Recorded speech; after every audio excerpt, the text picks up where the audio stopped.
ToddYoungONLINE presents Young Tales. Tales for the young and the young at heart. Today's story from Bulfinch's Mythology, The Legends of Charlemagne. In this episode, the heroes of Charlemagne before the tournament. Here we talk about Orlando, the boy born in exile. Before he was called Roland, before songs rang with his name, he was only Orlando, a child born in a cave, far from courts and crowns. Orlando's father, Milon, knight of noble blood and kin to Charlemagne, had secretly married Bertha, the emperor's sister. When their union was discovered, Milon was banished from France and Bertha cast out in disgrace. Homeless and poor, they wandered as beggars until they reached Sutri in Italy, where they found shelter in a cave. There, among stone and shadow, Orlando was born. Milon went forth again, seeking honor and fortune in distant lands, while Bertha remained, raising her son on charity and courage. Orlando grew among the peasant children, surpassing them all in strength and grace, yet often half naked for want of clothes. One day 4 boys brought him cloth, 2 white, 1 red. From this gift, Orlando later took his coat of arms, quartered in those colors, a noble symbol born of kindness, not wealth. When Charlemagne passed through Sutri on his way to Rome, Orlando, starving, seized food from the emperor's table and escaped despite resistance. Instead of wrath, this act awakened a memory, a dream Charlemagne had once received. When Bertha revealed the truth, she was forgiven. Orlando returned to France, rose swiftly in valor and renown, and became the greatest defender of throne in Christendom. Thus began the life of the boy who would become legend. But strength may conquer strength, but only honor conquers invincibility.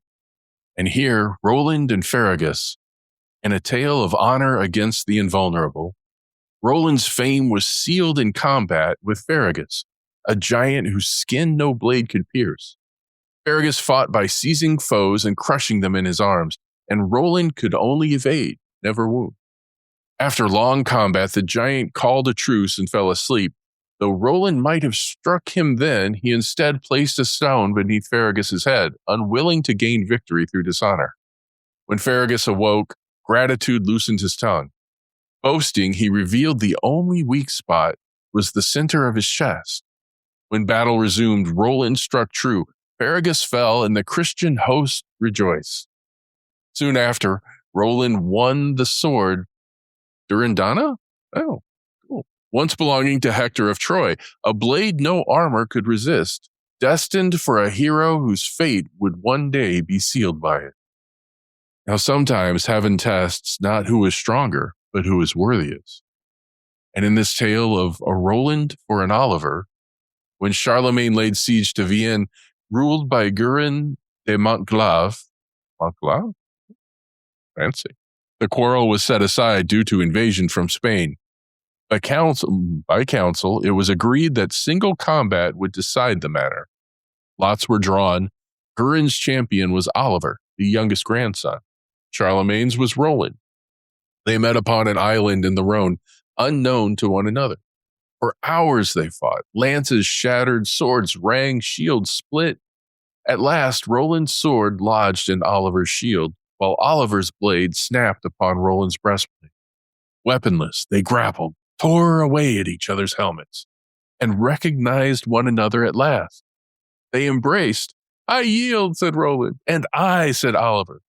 Thus was born the greatest friendship of chivalry, a bond so perfect that later ages would say, a Roland for an Oliver, equal in valor, equal in honor. But some heroes serve best by obedience, others by defiance. Now in this, we talk about Rinaldo and Bayard, the knight who would not bend. Rinaldo, the nephew of Charlemagne and cousin of Roland, swore never to bear a sword until he won one from a worthy knight. Guided secretly by his cousin Mythology, the enchanter, he sought the wild horse Bayard, untamable and enchanted. Bayard was a force of nature, invulnerable, furious, devastating. Rinaldo fought him hand to hand, endured terrible blows, and at last, through strength and chance, threw him to the ground. The moment Bayard fell, his fury ended. He rose gentle, loyal, and unmatched, the greatest horse of legend. Rinaldo became a mighty knight, though often at odds with Charlemagne due to the malice of Ganelon of Maganza, his sworn enemy. Banished, Rinaldo entered Saracen service, built the shining fortress Montalban, and gathered outcasts under his banner, half hero, half rebel. Yet Charlemagne's wrath cooled, and Rinaldo returned to serve faithfully, one of the emperor's greatest, if most, dangerous champions. And here's where we end for today. Young Tales is produced and narrated by Todd Young from Todd Young Online. If you enjoyed this, please like and subscribe and join us next time for another story. Thank you for your support.